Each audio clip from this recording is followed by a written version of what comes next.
So here's a talk on eosinophilic esophagitis. The diagnostic criteria have changed recently, published in this paper. This was known as the AGREE conference, and guess what? They did agree about these criteria.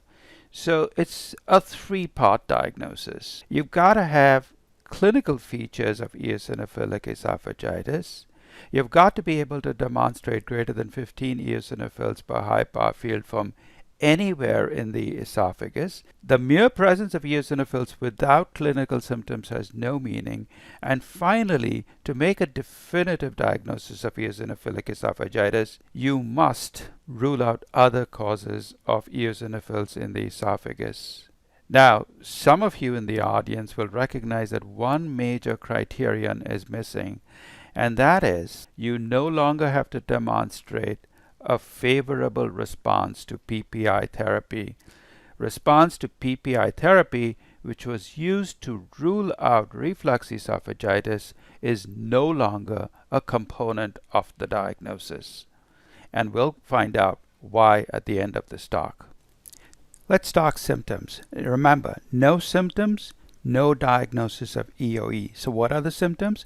In adults, it's classically dysphagia or food impaction, such as this young man who went to a steakhouse, was found choking on the steak, and you can see that the steak is stuck in the esophagus. In children, the changes can be far more subtle.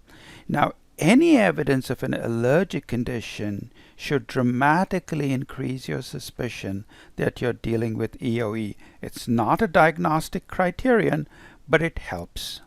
So once you've established symptoms, the next step is histology, because you've got to be able to demonstrate greater than 15 eosinophils per high power field. Along the way comes endoscopy to get to histology. Now, although endoscopic features are not required to make a diagnosis of eosinophilic esophagitis, they are extremely helpful. So three key endoscopic features. The first are these linear furrows. Here they are. They look like little gutters that have been created within the esophagus. The second is the presence of these concentric rings, also referred to as feline esophagus or trachealization. Also notice the breaks in the epithelium here. The epithelium in eosinophilic esophagitis, particularly when you try and dilate it, is very fragile, tends to break, and hence these areas of hemorrhage. And the third feature is very characteristic but often mistaken for candidal infection, is the presence of these little white plaques. Histologically, these correspond to these eosinophilic microabscesses within the epithelium. Histology and your favorite subject, eosinophils, next. Alright, so let's talk about histology. How many eosinophils do you actually need? Now, hats off to all of these people that have counted. It turns out that the optimal value is 15, not 14, not 16, but 15. So what if you found only 13 eosinophils per high power field? Does that exclude a diagnosis of eosinophilic esophagitis? Not in my book, and I'll show you a case at the very end of this talk that illustrates that. What I'm going to tell you does not fit into any diagnostic criteria for eosinophilic esophagus out there. There are certainly features in these esophageal biopsies that can aid in the diagnosis of eosinophilic esophagitis. And I mean no disrespect to anyone, but I think we can do much more than simply count the number of eosinophils. So the first feature that we'll look at that can help distinguish between eosinophilic esophagitis and reflux esophagitis is the distribution of eosinophils. In reflux esophagitis, it stands to reason that the eosinophils are present more distally. Makes sense, right? The acid comes up from the stomach and is going to do the most damage in the distal portion of the esophagus. Now, in theory, the eosinophils in eosinophilic esophagitis should be distributed throughout the esophagus, which makes sense. This is an allergic disease to something that we eat. But that isn't the whole story. For one, acid does have something to do with eosinophilic esophagitis. The other potential problem with using the distribution of the disease to make a diagnosis of eosinophilic esophagitis is that EOE does not uniformly affect the entire esophagus. Some parts of the esophagus are more involved than others, and potentially you could see A biopsy from these blue areas, these are the uninvolved areas of the esophagus. These are areas that do not have eosinophils. If you biopsy these blue areas and you biopsy a red area more distally, you will then come to the fallacious assumption that what you're dealing with is a distal predominant disease. And finally, and this is purely anecdotal, what if a kid spent his or her entire summer on his or her back in the pool? In that case, there's no proximal and there's no distal. That, fortunately, as you might imagine, is not a common clinical scenario. But I put it out there to make the point that the distribution of the disease may not tell the whole story. Here's another feature that is often seen in eosinophilic esophagitis: superficial layering right under the surface epithelium of eosinophils, as well as clusters of eosinophils or eosinophilic microabscesses. I roughly define it as about 5 eosinophils in a cluster. Now, these are fairly commonly seen in eosinophilic esophagitis and distinctly uncommon in reflux esophagitis. Notice I never use the word never. I prefer to use the word uncommon in reflux esophagitis. Here's another example of that superficial layering of eosinophils, but you'll also notice that you'll have clusters of eosinophils along with squamous cells that are detached from the main body of the squamous mucosa, and that is a finding that you often see in eosinophilic esophagitis. The third feature is perhaps the most helpful feature for a diagnosis of eosinophilic esophagitis, and that is lamina propria fibrosis.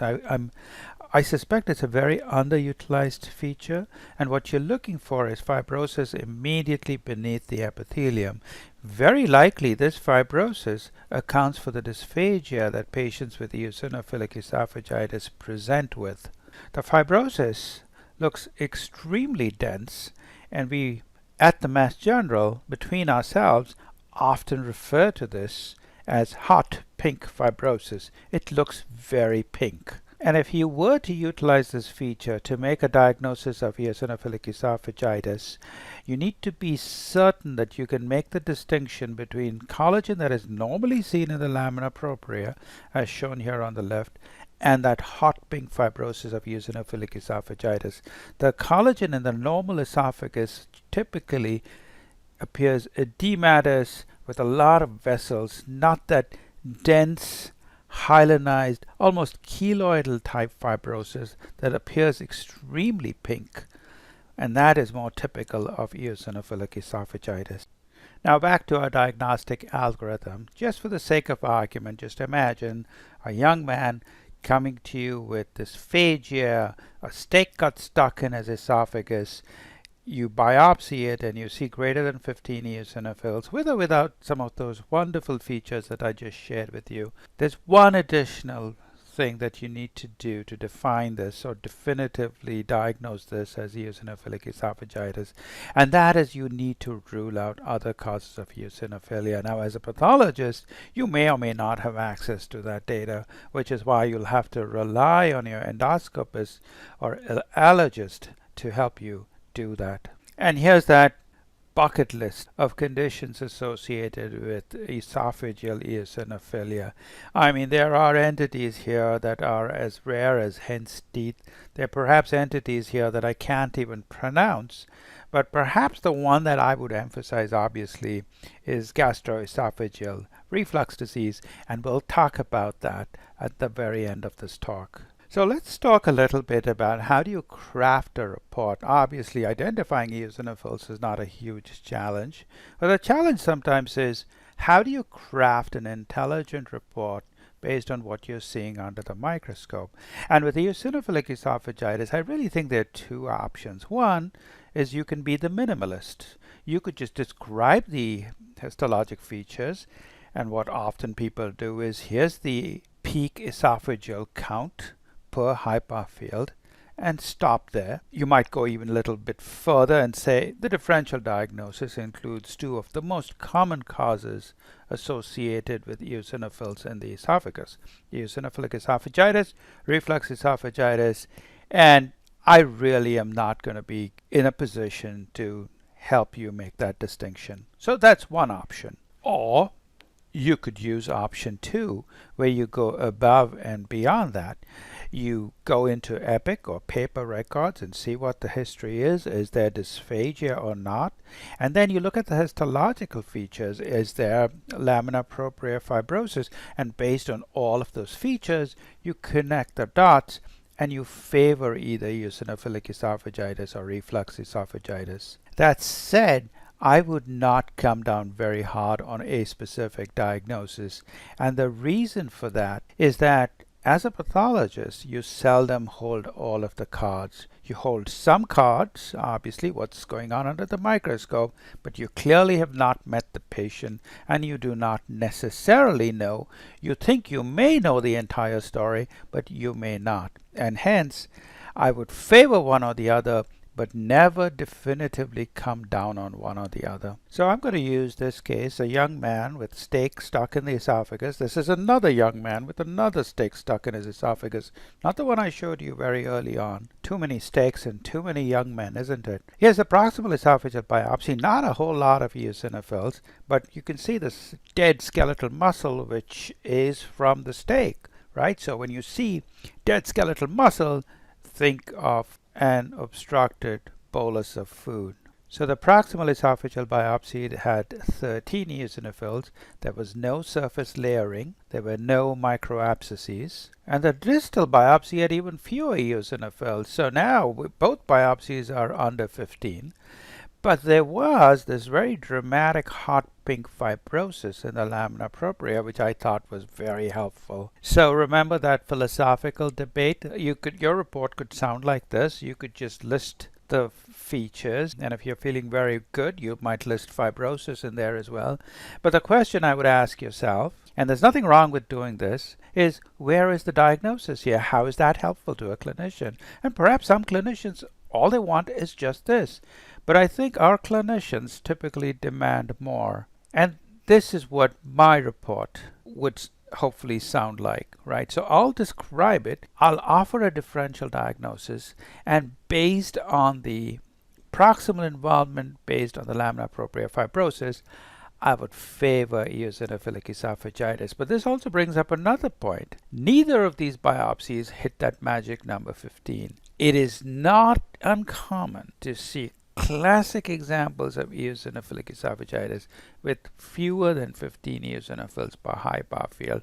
I'm sure there are more eosinophils elsewhere on this esophagus, but on these particular biopsies, the number of eosinophils did not quite reach the magic number, which is why I do not believe entirely in that magic number. You may have eosinophilic esophagitis with fewer eosinophils. And finally, if you're unsure, and there will be a number of occasions that you will be unsure either because you don't have the whole story in front of you, or perhaps there's been prior treatment, etc., etc. Here's a note that we use in our practice that is very helpful in that context. So a few very quick words about therapy. This is a topic that obviously I'm not the best person to ask, but topical steroids are often used. Diet modification is ideal, but I hear it is a brutal way of trying to eliminate this disease. I couldn't ever imagine going on an elemental diet when you do have strictures, esophageal dilatation, and many, if not most of these patients are placed on PPIs. Remember, a substantial number of cases of eosinophilic esophagitis may and will respond to PPI therapy, and we'll talk a little bit about this in the next section.